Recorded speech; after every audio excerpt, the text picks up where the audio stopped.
সুপ্রিয় দর্শক, আসসালামু আলাইকুম। আপনাদের সবাইকে স্বাগত জানাচ্ছি এখনকার আলোচনা। আপনাদের সঙ্গে আছি আমি সিরাজুল ইসলাম। দর্শক, মার্কিন প্রেসিডেন্ট ডোনাল্ড ট্রাম্প ইরানকে হুঁশিয়ারি দিয়ে বলেছেন, ইরান কূটনৈতিক আলোচনার জন্য চুক্তির আলোচনার ক্ষেত্রে অনেক বেশি সময় নিয়েছে, এখন তাকে মূল্য দিতে হবে।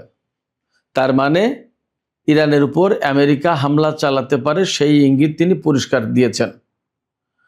ইরান কি করবে? ইরানের প্রেসিডেন্ট মাসুদ পেজেশকিয়ান পরিষ্কার করে বলেছেন, ইরান কোনো হুমকির কাছে আত্মসমর্পণ করবে না। তারা যুদ্ধ চায় না, শান্তি চায়, কিন্তু না যুদ্ধ না শান্তি এরকম মাঝামাঝি কোনো অবস্থায় থাকতে চায় না, পরিষ্কার একটা অবস্থায় পৌঁছাতে চায়। এদিকে ইরানের স্পিকার বাকের কলিবাফ বলেছেন, যে কোনো আগ্রাসনের তাৎক্ষণিক এবং চূড়ান্ত জবাব দেওয়া হবে। অন্যদিকে ইরানের পররাষ্ট্র মন্ত্রণালয় বলেছে, আমেরিকা কূটনীতির পথকে ক্ষতিগ্রস্ত করছে। রাশিয়া বলেছে, মধ্যপ্রাচ্যে উত্তেজনা বেড়ে যাওয়া মারাত্মক উদ্বেগের বিষয়। আর চীন বলেছে, ইরান এবং আমেরিকাকে ধৈর্য ধরতে হবে এবং অবশ্যই কূটনীতির পথে ফিরে আসতে হবে। এপাশে জাতিসংঘে নিযুক্ত পাকিস্তানের স্থায়ী প্রতিনিধি আসিম ইফতিখার আহমদ তিনি বলেছেন, দুই পক্ষকেই ধৈর্য ধরতে হবে এবং কূটনীতিকে আরেকটু সুযোগ দেওয়া উচিত। সুপ্রিয় দর্শক, আপনারা মোটামুটিভাবে হেডলাইনগুলো শুনলেন। তাতে সমস্ত সব খবর ছাপিয়ে এটাই বড় খবর হয়ে দাঁড়াচ্ছে যে ডোনাল্ড ট্রাম্প ইরানের উপর নতুন করে হামলা চালাতে যাচ্ছে এবং সেই হামলা সম্ভবত আজ রাতেও বড় আকারে শুরু হতে পারে। তাহলে ইরান কি করবে? ইরান পাল্টা জবাব দেবে, সে কথা বলেছে। এর ভেতরে আরেকটা গুরুত্বপূর্ণ খবর ছিল, সেটি হচ্ছে এই যে ইসরায়েলের উপর হামলা বন্ধের জন্য আমেরিকা ইরানকে 3 বিলিয়ন অর্থাৎ 300 কোটি ডলার পাঠিয়েছে, একদম ক্যাশ টাকা, নগদ। এই ডলার পাঠিয়েছে, ডলার সংযুক্ত আরব আমিরাত ইরানের কাছে পৌঁছে দিয়েছে। সুপ্রিয় দর্শক, এই সমস্ত বিষয় নিয়ে এখনকার ভিডিও আশা করি খুবই গুরুত্বপূর্ণ এবং বিস্তারিত আলোচনা হবে। আপনারা শেষ পর্যন্ত সঙ্গেই থাকুন। আর ভিডিও ভালো লাগলে লাইক, কমেন্ট, শেয়ার করুন এবং চ্যানেলটি সাবস্ক্রাইব করে সাথেই থাকুন। দর্শক, চলুন বিস্তারিত আলোচনা করি। আপনারা সবাই জানেন, গত রাতে আমেরিকা ইরানের উপর হামলা চালিয়েছে। কারণটা কি? অ্যাপাচি হেলিকপ্টার ধ্বংস করা। এই অভিযোগে ইরানের উপর হামলা চালিয়েছে। এখানে সংক্ষেপে বলে রাখি, ইরানের জাস্ক, সিরিক এবং কিশ দ্বীপে হামলা চালিয়েছে আর মিনাব অঞ্চলে হামলা চালিয়েছে। এর জবাবে ইরান কুয়েত, বাহরাইন এবং জর্ডানে হামলা চালিয়েছে, অর্থাৎ এই সমস্ত দেশে মার্কিন ঘাঁটিগুলোতে হামলা চালিয়েছে।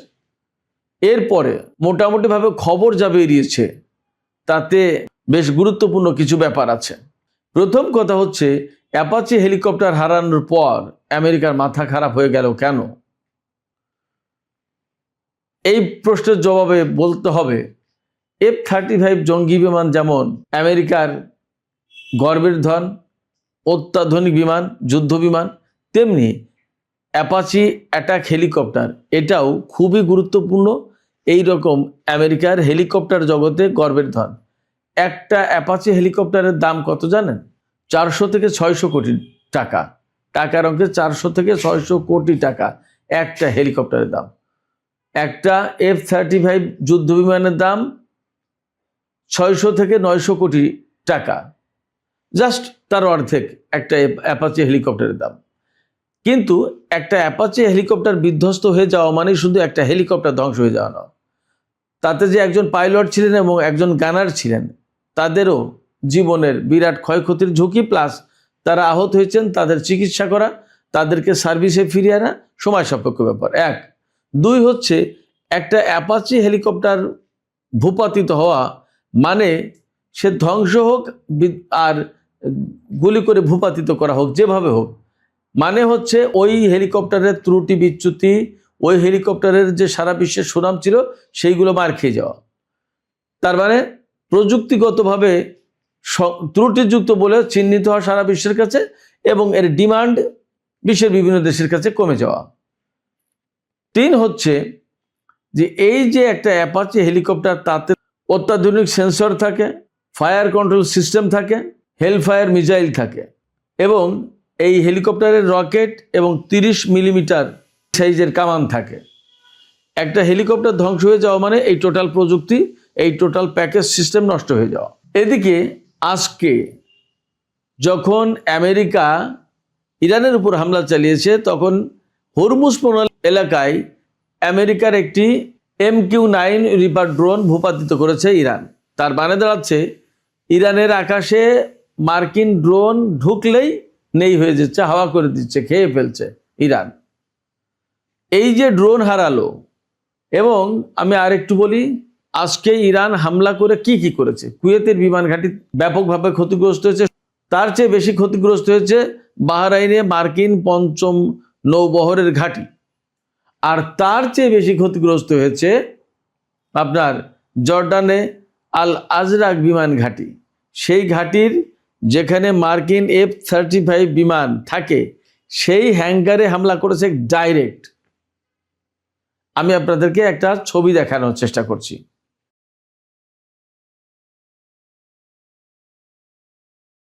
একেবারে ডাইরেক্ট হামলা করেছে, তাতে মোটামুটি বোঝা যাচ্ছে ওখানে বেশ কিছু F-35 বিমান ক্ষতিগ্রস্ত হওয়ার কথা। ক্ষেপণাস্ত্র যখন ঢুকেছে তখন মাটিতে পড়ার পর ওখানে তো বাস্ট হয়েছে, ক্ষয়ক্ষতিটা ভেতরে হয়েছে বেশি। হ্যাঙ্গারের উপর থেকে দেখা যাচ্ছে ব্যাপকভাবে ভেঙে চুরে নিয়ে ভেতরে ঢুকেছে, কিন্তু ক্ষেপণাস্ত্র যখন মাটিতে পড়েছে তখন তো সেখানে বাস্ট হয়েছে, ক্ষয়ক্ষতিটা ওখানে ব্যাপক হয়েছে। এবং ডোনাল্ড ট্রাম্পের মাথা খারাপ হয়ে গেছে ওইখানেই।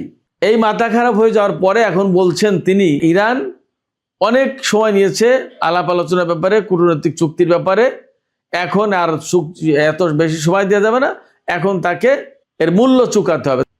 তার মানে আমেরিকা ইরানের উপর হামলা চালাবে। কিন্তু বাস্তবতা হচ্ছে আমেরিকা যদি ইরানের উপর হামলা চালায়, তাহলে আমরা মোটামুটিভাবে বুঝতে পারি, আমাদের যে পর্যবেক্ষণ, তাতে ইরান বসে বসে তামাক খাবে না, ইরানও হামলা চালাবে। তার মানে দুই দেশ আবার পূর্ণ মাত্রায় যুদ্ধ শুরু করবে এবং ইসরায়েল তাতে জড়িয়ে যাবে।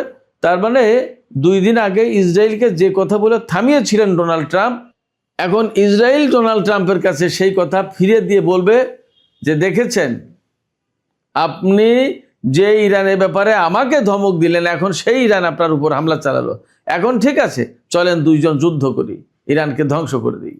তার মানে নেতানিয়াহু ইরানের বিরুদ্ধে একদম ব্যাপক উৎসাহ উদ্দীপনা নিয়ে আমেরিকার সাথে আবার যুদ্ধ শুরু করবে এবং মধ্যপ্রাচ্যে আবার জীবনহানি, প্রাণহানি ঘটবে, আবার ব্যাপক সম্পদের ক্ষয়ক্ষতি হবে এবং আবার ব্যাপকভাবে অনিশ্চয়তা তৈরি হবে।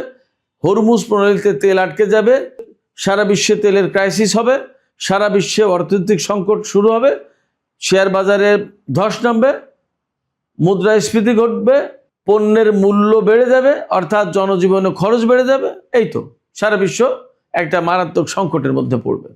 তো সেক্ষেত্রে ডোনাল্ড ট্রাম্প যদি যুদ্ধ শুরু করেন, ইসরায়েল যদি যুদ্ধ শুরু করেন, তাহলে ইরান শুরু করবে, তাতে কোনো সন্দেহ নেই। যাই হোক, আমি বলছিলাম ক্ষয়ক্ষতির যে প্রশ্ন। তো এই যে জর্ডানে এত বড় ক্ষতি, মার্কিন ৫ম নৌবহরের ঘাঁটি আজকে মোটামুটি তছনছ করেছে। যা খবর পেলাম, ইরান বলছে যে আজকে যে হামলা হয়েছে তার 70% সফল। তার মানে 10টা ক্ষেপণাস্ত্র মারলে তার 7টি একদম টার্গেটে হামলা করেছে, 10টা ড্রোন হামলা করলে তার 7টি একেবারে ডাইরেক্ট কাজ করেছে। সেক্ষেত্রে 70% সাকসেস মানে বিরাট ব্যাপার। এবং যার কারণে গতকালকে ডোনাল্ড ট্রাম্প বলেছিলেন যে ইরানের সাথে 2-3 দিনের ভেতরে একটা চুক্তি হয়ে যাবে, আর সেখানে আজকে তিনি বলছেন যে ইরান চুক্তির ব্যাপারে বা কূটনৈতিক প্রক্রিয়া সম্পন্ন করার ব্যাপারে অনেক বেশি সময় নিয়েছে, এখন তাকে মূল্য চুকাতে হবে, মূল্য দিতে হবে। গতকালকে আপনি চুক্তির কথা বলেন, আজকে কি করে বলেন যে আপনি অনেক সময় নিয়েছে? আপনি বলেন যে 2-3 দিনের ভেতরে চুক্তি হয়ে যাবে, তাহলে ইরানের সাথে তো আপনার কথাবার্তা ফাইনাল। এবং আপনি ইরানকে $3 বিলিয়ন পাঠিয়েছেন সংযুক্ত আরব আমিরাতের মাধ্যমে। 2 দিন আগেই খবর বেরিয়েছিল, সংযুক্ত আরব আমিরাতের একটি বিশেষ বিমান ইরানে গেছে এবং সেই বিমানে করে টাকা, ডলার দিয়ে যাওয়া হয়েছে, $3 কোটি দিয়ে যাওয়া হয়েছে, নগদ, ক্যাশ, নতুন নতুন নোট, সব ধরে নিতে পারেন ডলারের। এটা কেন বলছি? ক্যাশ টাকা নিয়ে যাওয়ার প্রশ্ন কেন আসলো? কারণ আমেরিকার যে সুইফট সিস্টেম, সেই সুইফট সিস্টেমের সাথে ইরান কানেক্টেড না। অতএব ইরানকে ব্যাংকিং চ্যানেলে টাকা দেওয়ার, ডলার দেওয়ার কোনো ব্যবস্থা নেই।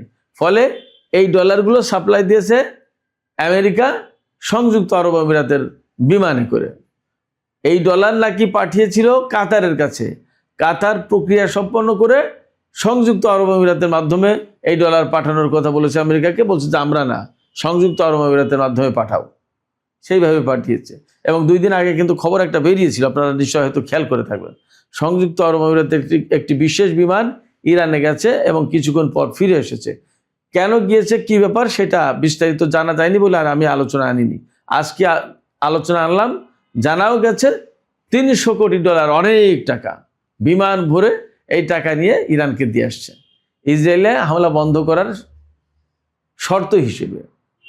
ওই টাকা দেওয়ার পরে ইরান ইসরায়েলে হামলা বন্ধ করেছিল।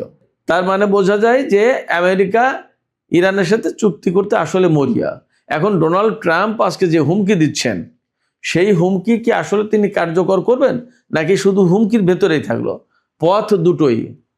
আমি বিশ্বাস করি যে ইরান এবং ইসরায়েল আর আমেরিকার সাথে যে দ্বন্দ্ব, সংঘাত, সংকট সৃষ্টি হয়ে রয়েছে, এটা প্রকৃতপক্ষে কূটনীতির মাধ্যমে সমাধান হওয়ার জিনিস না।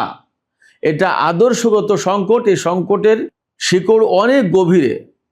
এই সংকটের সমাধান করতে হলে আমি ব্যক্তিগতভাবে মনে করি সামরিক সংঘাত অনিবার্য, এবং সামরিক সংঘাতের ভেতর দিয়েই এর একটা চূড়ান্ত নিষ্পত্তি হবে, মীমাংসা হবে। আজ হোক আর কাল হোক, এর ভেতরে হয়তো কূটনৈতিক উদ্যোগ চলবে, চুক্তি হবে, কিছু টাকা পয়সা লেনদেন হবে, নিষেধাজ্ঞা প্রত্যাহার হবে, আবার আসবে। আজ হোক, কাল হোক, পরশু হোক, যেদিন হোক, ইরান, আমেরিকা, ইসরায়েলের ভেতরে সামরিক সংঘাত অনিবার্য, এবং এটা হবেই, আমার বিশ্বাস, আমার ব্যক্তিগত বিশ্লেষণ। তো ডোনাল্ড ট্রাম্প এখন চুক্তি চাই নাকি যুদ্ধ চাই, সেটা একটা প্রশ্ন। আমার যা বিশ্লেষণ, তার জন্য জরুরি ভিত্তিতে চুক্তি প্রয়োজন। যুদ্ধ করলে বিপদ তার জন্য। যুদ্ধ করলে আমেরিকার বাহিনী, ইসরায়েলি বাহিনী ইরানের সাথে পারবে না, এটা পরিষ্কার প্রমাণিত, একদম পরিষ্কার প্রমাণিত। সেক্ষেত্রে নিশ্চিতভাবে আমেরিকার জন্য লাভজনক হচ্ছে চুক্তি। আবার মানুষের জীবন হানি না হয়, যাতে সম্পদের হানি না হয়, মারাত্মক অনিশ্চয়তা না তৈরি হয়, সারা বিশ্ব অর্থনৈতিক সংকটের কবলে না পড়ে, জ্বালানি তেল গ্যাসের সংকটে না পড়ে, হরমুজ প্রণালী আরও মারাত্মকভাবে বন্ধ না হয়ে যায়, এই সমস্তর জন্য আসলে চুক্তি প্রয়োজন, যুদ্ধ না, চুক্তি প্রয়োজন। বাট আসলে ডোনাল্ড ট্রাম্প কি চাই, নেতানিয়াহু কি চাই, ইসরায়েল কি চাই, ইসরায়েলি লবিগুলো কি চাই, সিআইএ কি চাই, মোসাদ কি চাই, দ্যাট ইজ ইম্পর্টেন্ট। এর ভেতরে সবচেয়ে বেশি ইম্পর্টেন্ট হচ্ছে ইসরায়েলি লবি, ইসরায়েলি গোয়েন্দা সংস্থা মোসাদ এবং সিআইএ, এরা কি চাই। মার্কিন প্রেসিডেন্ট ডোনাল্ড ট্রাম্প কি চাই, সেটা গুরুত্বপূর্ণ ব্যাপার না। ডোনাল্ড ট্রাম্প যদি বলে এই মুহূর্তে যুদ্ধ বন্ধ করো, আর যদি ইসরায়েলি লবি, মোসাদ এবং সিআইএ তারা যদি বলে যে না, যুদ্ধ চলবে, তো সেটাই ফাইনাল। এবং তার জন্য অনেক বেশি প্রভাব বিস্তার করা হাত আছে ডোনাল্ড ট্রাম্পের উপরে, সেটাই হচ্ছে ইসরায়েলি লবি। তো দেখা যাক কি দাঁড়ায়, আমরা অপেক্ষা করি। তবে আমেরিকা যে হুমকি দিয়েছে, প্রেসিডেন্ট ডোনাল্ড ট্রাম্প যে হুমকি দিয়েছেন, সে হুমকিটা আসলে যথেষ্ট গুরুতর। তিনি কি কি বলেছেন একটু শুনুন, খুব ইন্টারেস্টিং, আপনারা হয়তো মজা পাবেন, ভালো লাগবে। আমি আপনাদেরকে পড়ে শোনাচ্ছি কিছু কিছু কোটেশন। তিনি ট্রুথ সোশ্যালে তিনি লিখেছেন। কি কি লিখেছেন আমি শোনাই আপনাদেরকে। ইরানকে উদ্দেশ্য করে ডোনাল্ড ট্রাম্প বলেছেন, তারা সম্পূর্ণভাবে পরাজিত হয়েছে। ইরান শুধু বড় বড় কথা বলে, কিন্তু কাজের বেলায় কিছুই করে না। মধ্যপ্রাচ্যে ইরানের এই দাদাগিরি করার সময় শেষ, এই শক্তি এখন মৃত। ইরান নাকি মৃত। তিনি আরো বলেছেন, ইরানি জাহাজগুলো কোনো ব্যবসা বাণিজ্য করতে পারছে না। ইরানের বিরুদ্ধে যে নৌ অবরোধ দেওয়া হয়েছে, এটা ছিল ইতিহাসের নৌযুদ্ধের ভেতরে সবচেয়ে সফল একটা অবরোধ। ডোনাল্ড ট্রাম্প বলেছেন, আমরা না চাইলে কোনো কিছুই ভেতরে আসতে পারছে না এবং কোনো কিছু বাইরে যেতে পারছে না। তার মানে হরমুজ প্রণালী দিয়ে তেল গ্যাস কোনো কিছু চলাচল করতে পারছে না। ডোনাল্ড ট্রাম্প বলেছেন, এটা ইস্পাতের দেয়ালের মতো শক্ত হয়ে দাঁড়িয়েছে নৌ অবরোধ। তারপরে তিনি আরো বলেছেন, ইরান এখন কোনো ব্যবসাই করতে পারছে না, নিজেদের সামরিক বাহিনীকে কোনো বেতনই দিতে পারছে না, এমনকি তারা অন্যান্য বিলও পরিশোধ করতে পারছে না। দেশটি দ্রুতই একটি ব্যর্থ রাষ্ট্রে পরিণত হবে। এরপরে তিনি বলেছেন যে মাঝে মাঝে কিছু তেল যাচ্ছে, এর জন্য আলহামদুলিল্লাহ বলতে হবে, মানে আল্লাহর শুকরিয়া করতে হবে। ডোনাল্ড ট্রাম্প এই কথা বলেছেন। তো এখন আমরা যদি ডোনাল্ড ট্রাম্পের এই কথাগুলো বিশ্লেষণ করি তাহলে আমরা কি দেখব? হরমুজ প্রণালী দিয়ে তেল গ্যাস একেবারে মোটেই যাচ্ছে না, নট দ্যাট। জাপানের জাহাজ গেছে, চীনের জাহাজ গেছে, দক্ষিণ কোরিয়ার জাহাজ গেছে, আরও বেশ কিছু জাহাজ এখান থেকে গেছে। এবং হরমুজ প্রণালী দিয়ে টোলের বিনিময়ে আইআরজিসি একদম গাইডেন্স দিয়ে বা নিরাপত্তা দিয়ে তাদেরকে হরমুজ প্রণালী পার করে দিচ্ছে। এরকম বেশ কিছু জাহাজ আছে, বহু জাহাজ চলেছে। এছাড়া ডোনাল্ড ট্রাম্প নিজেই তো বললেন আলহামদুলিল্লাহ কিছু কিছু জাহাজ, তেলের জাহাজ বের হতে পারছে। তো যদি বের হতে পারে তাহলে সেগুলো কিভাবে বের হচ্ছে? উনি তো তার আগে বললেন যে কোনো কিছু বের হতে পারছে না, তাহলে এটা তো কন্ট্রাডিক্টরি হয়ে গেল, দ্বিচারিতা হয়ে গেল। এরপরে তিনি বলেছেন যে ইরান কোনো ব্যবসা বাণিজ্য করতে পারছে না, তার সামরিক বাহিনীকে বেতন দিতে পারছে না, কোনো বিল পরিশোধ করতে পারছে না। গত পরশুদিন ইরান এবং রাশিয়ার মধ্যে $2,500 কোটি বা $25 বিলিয়ন পরমাণু চুক্তি হচ্ছে। এই চুক্তির আওতায় রাশিয়া ইরানকে আরও অনেকগুলো পরমাণু বিদ্যুৎ কেন্দ্র তৈরি করে দেবে।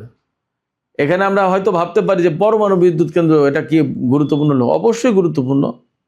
অনেক বড় বড় প্রজেক্ট সম্পন্ন করতে পারবে এবং এর ভেতর দিয়ে এই পরমাণু শক্তি ব্যবহার করে দীর্ঘদিন, বহু বছর একটানা বিপুল পরিমাণে বিদ্যুৎ উৎপাদন করতে হবে ইরান। পাশাপাশি এই প্রজেক্টগুলো বাস্তবায়ন করতে গেলে ইরানের বিরাট একটা জনশক্তি, তারা এই পরমাণু কর্মসূচি, পরমাণু কর্মকাণ্ড, এই সমস্ত বিষয় নিয়ে আরও বেশি হাতে কলমে দক্ষ, যোগ্য এবং অভিজ্ঞ হয়ে উঠবে, প্রশিক্ষিত হয়ে যাবে। তাইলে এটা ইরানের জন্য লাভ না? পরমাণু কর্মসূচি যেহেতু তারা চালাবে, সেক্ষেত্রে রাশিয়ার বিজ্ঞানীদের কাছ থেকে ইরানের বিজ্ঞানীরা, ইঞ্জিনিয়াররা যখন এই কাজগুলো শিখবে, সেটা বড় না? তো যাই হোক, আমি যেটা বলতে চাইছিলাম এখানে মূলত ইরানের হাতে টাকা নেই, তাহলে এই সমস্ত চুক্তিগুলো কি দিয়ে করবে আর কি দিয়ে করছে? সেক্ষেত্রে ডোনাল্ড ট্রাম্প, আমার কাছে মনে হয়েছে যেটা, ডোনাল্ড ট্রাম্প হয়তো এই মুহূর্তে বলছে কিন্তু হামলা নাও করতে পারে। ইসরায়েলকে তো বোঝাতে হয়, আবার দেশের জনগণকেও বোঝাতে হয়, আবার মার্কিন প্রেসিডেন্ট তো, তাকে তার দেশের ভাবমর্যাদা ঠিক রাখতে হয়। ইরানের মতো একটা দেশ তাকে হামলা করবে, ক্ষয়ক্ষতি হয়ে যাবে, আর সে কোনো হুমকি ধমকি দেবে না, এটা তো হয় না।